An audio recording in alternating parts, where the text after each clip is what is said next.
Selamat malam, berjumpa lagi bersama saya Hendra Wardana. Kali ini materinya adalah menyatu dengan frekuensi kekayaan part 2. Ya, baik. Senang rasanya sampai dengan hari ini kita masih sehat, berkumpul dan tetap sehat ya, maksud saya. Masih sehat dan tetap sehat dan akan terus sehat selalu berkumpul di kelas kita. Ya, luar biasa.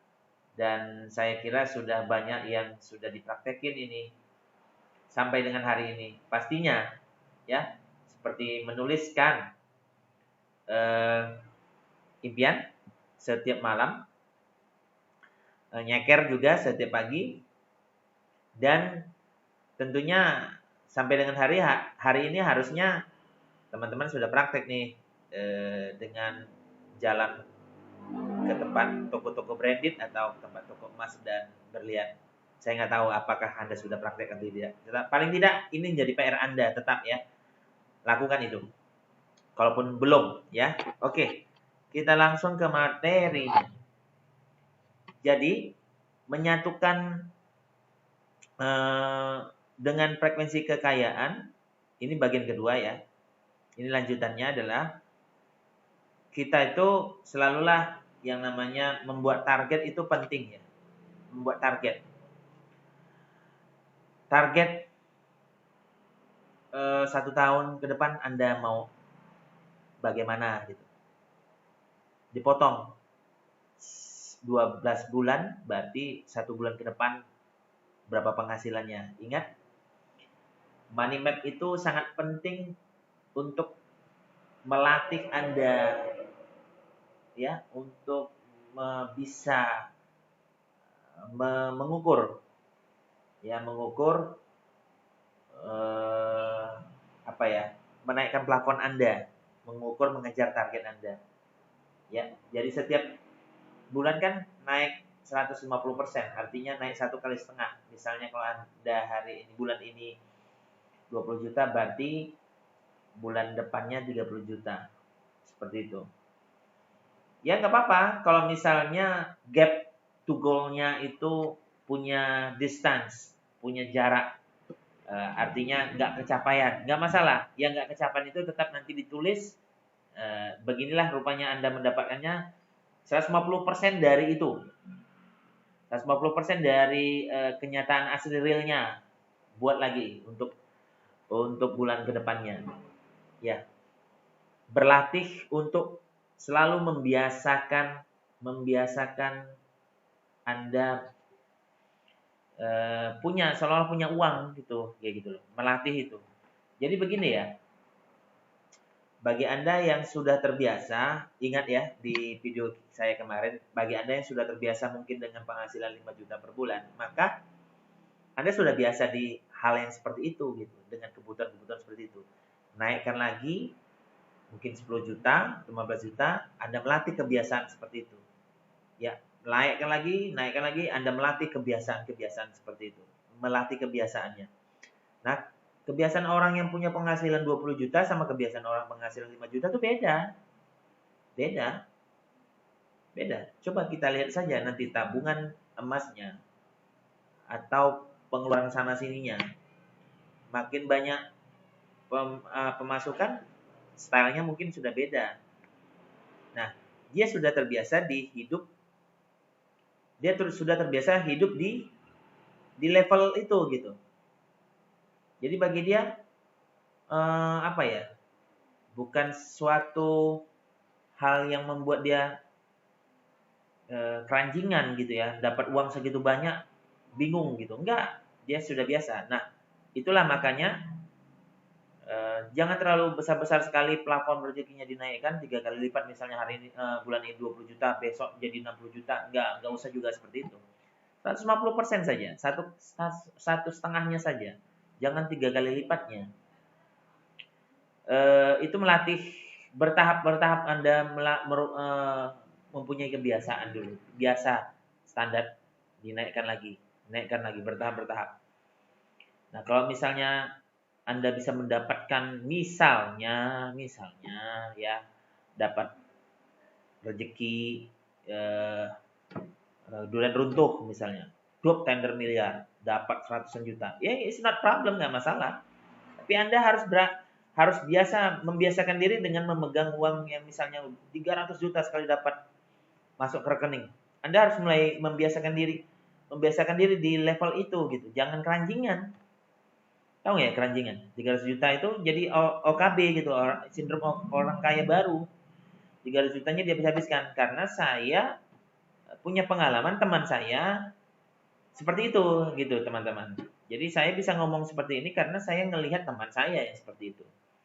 Ya, saat itu ya itu masa lalu lah ya, saya kerja sama dia, saya setor uang besar sama teman saya itu. Sekali setor ya 200 juta, 300 juta masuk dalam rekening dia. Poya-poya dia, poya-poya. Sindrom orang kaya baru. Akhirnya uang itu nggak bisa mampu dia kelola, nggak termanage, nggak terbiasa. Gila gitu. Jadi gila, hilang itunya, kesadaran murninya, kesadaran tentang uangnya itu hilang. Ya, jadi artinya uang terpakai ke sana kemari sehingga karena memang dia walaupun punya banyak uang, tapi levelnya bukan level frekuensi kekayaan yang ada sama dia. Frekuensinya tetap frekuensi miskin. Punya uang banyak, tapi frekuensi miskin. Gila kan? Gimana itu? Yang kita tahu, jangan hanya sebatas fisik ngelihat orang kaya punya banyak uang, kita bilang kaya. Enggak, kalau frekuensi miskin, cepat jatuh lagi.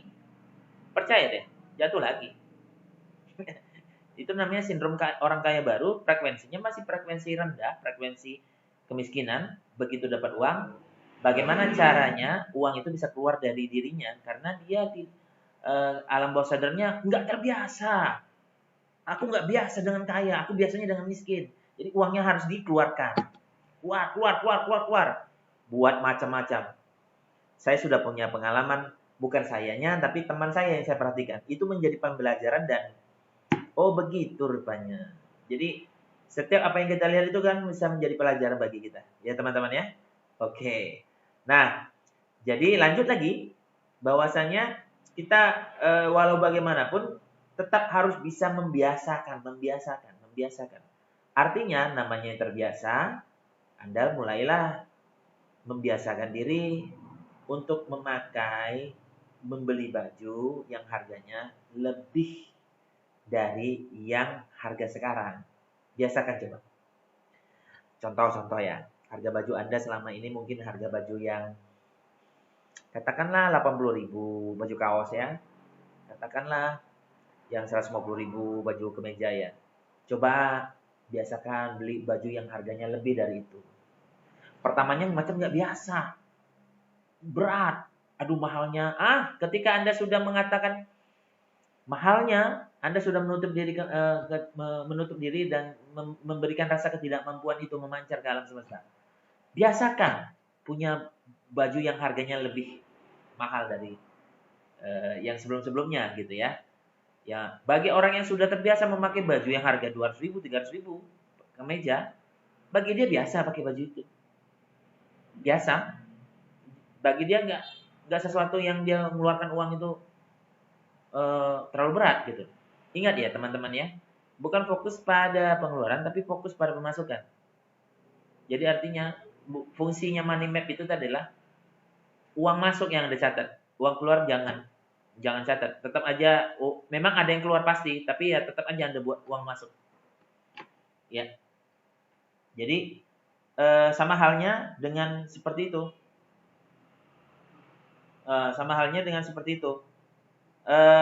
Jadi teman-teman juga lakukan hal seperti itu. Mulai membiasakan, coba dinaikkan lebih tingkat lagi. Harga sepatunya yang biasanya Anda beli berapa, coba naikkan harganya gitu. Mulai membiasakan diri. Makanya sering-seringlah berlatih rasa itu, pergilah ke tempat yang Anda coba-coba dulu gitu. Ya, seperti itu ya. Oke. Nah, oke. Membuat target itu dan melepaskannya. Ternyata kita buat target, setelah itu kita lepaskan. Bukan membuat target kita fokus pada targetnya sehingga kita tidak melepaskan apa-apa gitu. Seperti ibaratnya kalau kita manah, filosofi panah itu adalah kita udah tahu ada targetnya kan. Setelah itu kita lepaskan anak panahnya, bukan kita tahan anak panahnya. Jadi artinya begitu kita punya target, jangan fokus pada targetnya lagi, lepaskan. Disitulah Anda menyatu dengan frekuensi kekayaan.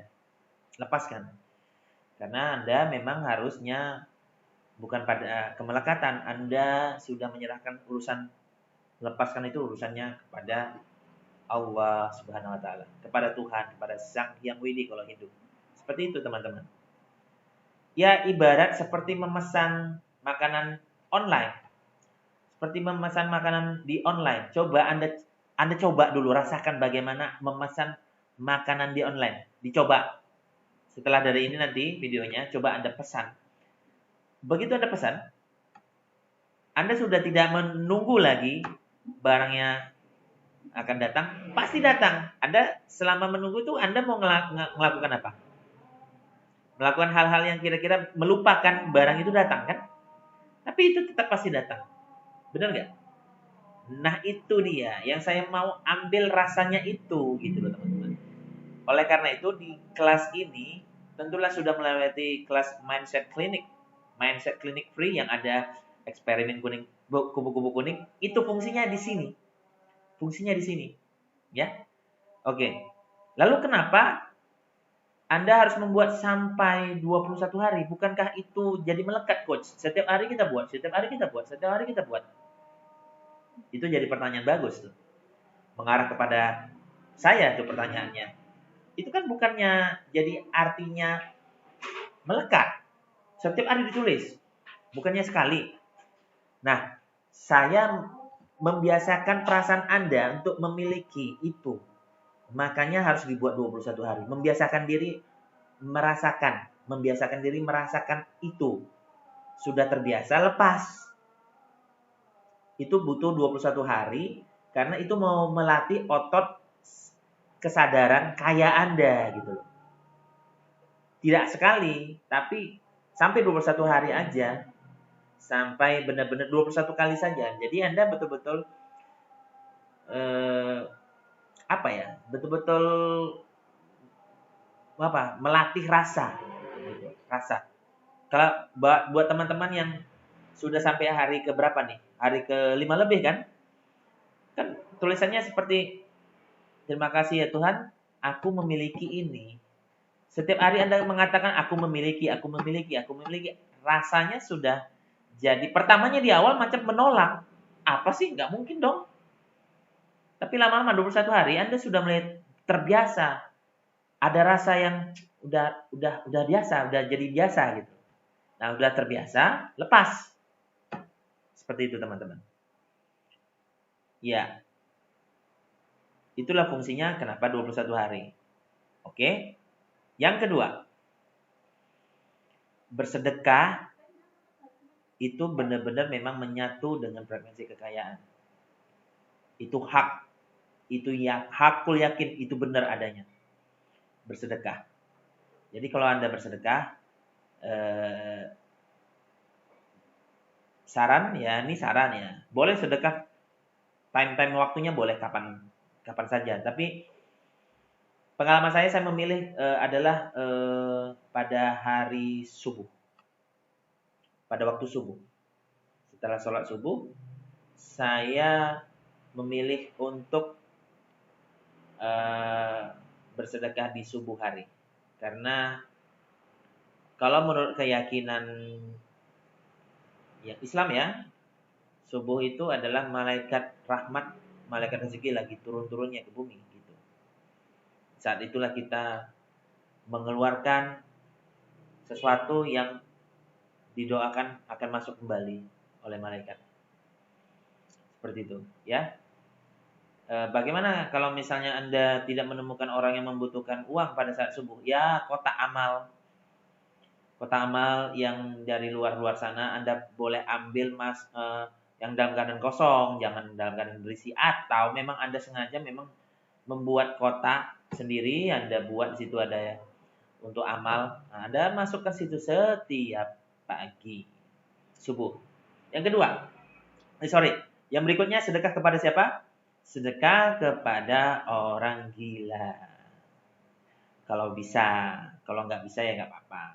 Itu hanya saran. Kenapa pada orang gila? Karena Anda nggak berharap akan doanya. Kadang-kadang ada orang memberikan uang itu kepada seseorang berharap orang itu mendoakan kita. Salah. Kalau begitu berarti nggak ikhlas ya, masih pamrih ya. Jadi harusnya adalah bagaimana Anda memberikan itu sudah Anda tidak perlu lagi tahu kepada orang itu orang gila ya jelas ya, orang itu nggak akan pernah mendoakan Anda kan. Kasih bukan uang, nasi bungkus. Kalau uang dia nggak ngerti, kalau nasi bungkus dia makan gitu teman-teman. Aneh ya. Ya itu hanya sekedar melatih Anda memberikan sesuatu yang nggak mungkin Anda minta lagi balasan dari dia. Oke? Nah, ada satu konsep pemikiran yang salah di dalam masyarakat Indonesia dan itu sudah menyebar dan membudaya. Jangan terlalu baik sama orang, menolong orang, belum tentu orang itu nanti baik sama kamu. Pernah dengar itu enggak? Pernah dengar itu enggak? Jangan terlalu baik sama orang. Ya, belum tentu orang tuh baik sama kamu nantinya. Ya, malah kamu nanti seperti menolong anjing kejepit saja. Ya, ditolong malah gigit gitu loh. Pernah dengar seperti itu? Itu artinya sebuah doktrin yang salah diberikan kepada kita. Sebenarnya kita menolong itu nggak perlu kita minta tolong lagi sama orang yang kita tolong itu untuk menolong kita lagi, enggak. Kita minta feedbacknya enggak perlu. Enggak perlu. Tolong saja. Ingat ya, teman-teman, apa yang kita berbuat baik untuk orang itu jangan diingat-ingat. Yang kita perlu ingat-ingat adalah kita pernah melakukan keburukan sama orang, itu yang harus kita ingat. Itu yang harus kita ingat. Kita pernah melakukan keburukan sama orang, itu yang harus kita ingat. Kita pernah melakukan kebaikan sama orang, gak usah diingat. Jangan ingat itu. Ya. Itu biar Anda bisa betul-betul plong, lepas. Namanya lepas kosong. Ya. Biar alam semesta yang membalas. Gitu teman-teman. Oke. Yang berikutnya adalah ini. Ambil waktu mengosongkan diri. Ambil waktu mengosongkan diri. Ya. Di tengah keribetan Anda dalam berbisnis, keruwetan kehidupan Anda dalam menjalankan hidup seperti bisnis Anda mungkin ada yang gagal, apalagi di tengah-tengah pandemi, Anda benar-benar mengalami penurunan pemasukan, di situ membuat pikiran Anda kacau, ya pasti itu banyak manusiawi itu ya. Tapi ambil satu hari Anda me time, Anda harus mengosongkan diri. Caranya adalah hening, meditasi hening, meditasi meditasi yang Anda benar-benar kosong, nggak mikirkan apa-apa. Nanti saya bagikan itunya artikelnya bagaimana cara untuk meditasi mengosongkan diri itu tadi. Nah, itu sebenarnya simple meditasi mengosongkan diri itu tadi sebenarnya simple banget. Anda cuma cukup fokus pada nafas dulu, setelah itu fokus pada denyut jantung, setelah itu nanti dia turun kosong. Kalau bila ada pikiran yang lewat, biarin, gak usah di komen, gak usah ditanggapin, biarin saja. Atau begitu dia lewat, Anda menanyakan, ayo pikiran, kamu mau memikirkan apa lagi setelah ini? Ayo, kamu mau memikirkan apa lagi setelah ini? Justru kalau kita tunggu dia mau melakukan apa lagi, dia malah berhenti. Ayo, kamu mau ngapain lagi? Mau ngapain lagi setelah ini? Mau memikir apa lagi setelah ini? Malah berhenti. Ada metodenya seperti itu. Ada yang memang membiarkannya saja. Sampai benar-benar memang ya nggak ini, nggak akhirnya capek sendiri dan nol, kosong. Nah, kalau bisa Anda bermeditasinya itu di halaman Anda yang tanah. Tanah.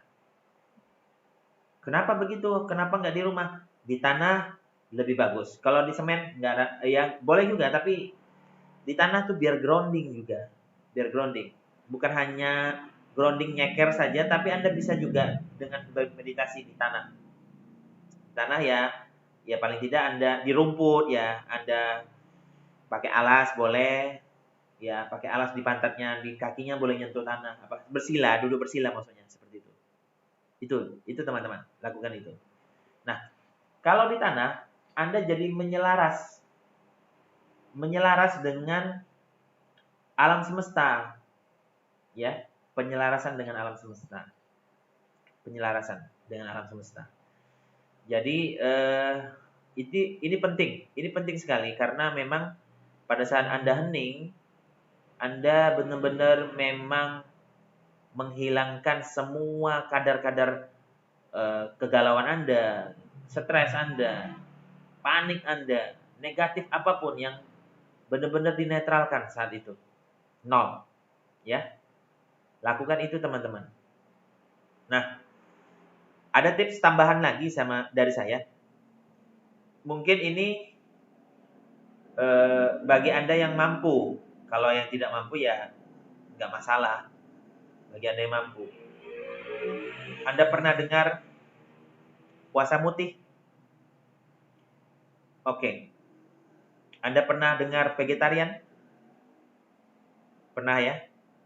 Vegetarian itu tidak makan daging, hanya makan tumbuh-tumbuhan? Pernah? Oke. Nah, vegetarian itu yang tumbuh-tumbuhan yang nggak dia makan adalah bawang. Bawang merah sama bawang putih. Dia tidak makan itu. Itu tumbuh-tumbuhan padahal. Dia nggak makan itu. Kenapa? Bawang merah dan bawang putih itu kalau dimakan katanya menimbulkan nafsu. Nafsu apa? Nafsu keduniawian. Nafsu terhadap ya pasangan gitu. Ya cowok cewek gitu ya. Nafsu keduniawian. Jadi bawang itu bisa menciptakan nafsu. Nafsu itu yang menghambat penyelarasan dirinya ke alam semesta. Sehingga terganggu dia untuk meditasi. Nah, jadi orang meditasi itu yang vegetarian itu cenderung kalau meditasi itu kelihatannya khusyuk banget. Karena memang dia memang betul-betul makanan yang seperti itu juga dia hindari. Oke? Itu di vegetarian. Bagaimana dengan puasa mutih? Puasa mutih itu justru tidak makan manis, tidak makan asin, tidak makan bawang, tidak makan apapun, cuma nasi doang. Yang ketemu maghrib lagi baru buka, ya. Maghrib ketemu maghrib lagi baru buka. Itu biasanya orang Jawa yang pakai begitu. Nah, fungsinya adalah untuk menyelaraskan dia dengan alam semesta. Biasanya kalau yang sudah melalui proses itu, dia berdoanya tuh lebih khusyuk kalau bahasa Islamnya, lebih menyelaras dengan alam. Jadi vibrasinya tinggi gitu. Penyelarasan dengan alam semesta tinggi buat orang yang puasa mutih dan vegetarian itu tadi. Nah, tapi kan dalam Islam tidak ada. Saya dalam hal ini tidak tidak membahas pertentangan itu. Sebenarnya puasa mutih ini kita anggap sajalah bukan bukan memang tidak ada dalam Quran dan hadis. Paling tidak minimal Anda buat sehat diri Anda saja deh. Minimal Anda sehat gitu. Karena puasa mutih itu bisa membuat kesehatan. Minimal Anda sehat. Bukan oke lah, terlepas dari itu tidak berpahala kalau dalam agama Islam karena tidak ada dalilnya. Tapi minimal Anda lakukan itu untuk sehat saja, untuk kesehatan saja. Itu saja. Karena lakukan itu sebenarnya jadi lebih sehat gitu ya. Nah, karena ini adalah salah satu Anda bisa mengosongkan diri. Salah satunya cara Anda bisa mengosongkan diri. dengan cara puasa mutih atau ya apa ya, vegetarian, tapi mungkin ya buat Anda yang udah terbiasa vegetarian bisa puasa mutih. Itu tips dari saya, cara gampang untuk mengosongkan diri. Mengosongkan diri artinya menyelaraskan diri dengan alam semesta, vibrasinya tinggi, jadi doanya lebih kuat, terpancar ke alam semesta. Ya, gitu. Mengosongkan diri itu artinya begini ya teman-teman. Semacam tidak berkeinginan, tapi keinginan itu bisa datang. Keinginan kita itu datang. Padahal kita nggak berkeinginan, tapi keinginan itu datang. Kita nggak mengejar rezeki, tapi rezeki datang. Karena ibarat seperti wadah begini, wadah yang kita kosongkan wadahnya, masuk dia. Kosongkan lagi, masuk dia. Masuk. Tapi kalau masih ada di wadah itu, nggak masuk nih yang baru nih. Kosongkan, dia masuk. Mengosongkan malah masuk. Karena konsep alam semesta, konsep energi adalah selalu mengisi ruang yang kosong. Begitu Anda kosongkan diri, energi masuk. Gitu. Kosongkan diri. Seperti itu teman-teman. Ini memang agak sedikit apa ya? Gak terbiasa Anda mendengarkannya. Kok puasa mutih? Bila Anda mau lakukan, coba dites. Ya, seperti itu. Oke teman-teman. Ini tips dari saya. Semoga Anda bisa mempraktekannya. Dan salam sukses, salam transformasi.